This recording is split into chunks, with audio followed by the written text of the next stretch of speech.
Hello everyone, আসসালামু আলাইকুম। আশা করি আল্লাহর অশেষ রহমতে সবাই ভালো আছেন। অ্যান্ড আলহামদুলিল্লাহ আমিও ভালো আছি। আমি এমডি আকবর হোসেন তুহিন আছি আপনাদের সাথে সবসময় ইংলিশ শেখা দিয়ে। তো আজকে চলে আসলাম নতুন আরেকটা ভিডিওতে। আজকে আমি মূলত একটা অন্যরকম একটা টপিক নিয়ে কথা বলতে চাই। সেটা হচ্ছে আপনারা যারা নতুন ইংলিশ স্টার্ট করেছেন শেখা অথবা যারা একটু পারেন মোটামুটি। আমি অনেক চিন্তা ভাবনা করে বা অনেক স্টুডেন্টেরকে সাজেশন করার পরে বা আমি নিজেও দেখার পরে তারপর আসলে আপনাদেরকে পরামর্শটা দিতেছি।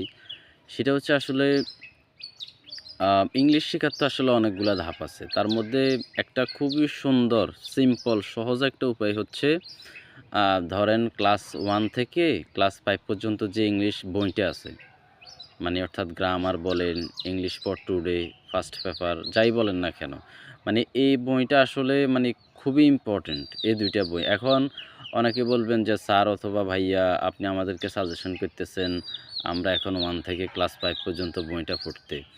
আসলে না, এটা আমি সাজেশন করার একটা অর্থ হচ্ছে কি ধরেন, আপনি যদি একটা কাজ করার শুরুতে আপনি যদি হার্ড কাজটা দেখেন, সেক্ষেত্রে আপনার মন বসবে না কাজে। কারণ মানুষ আপনি যদি শুরুতে কোনো মানুষকে একটা হার্ড কাজ দিয়ে ভয় দেখান, সে ওই কাজে আর কখনো সফল হবে না।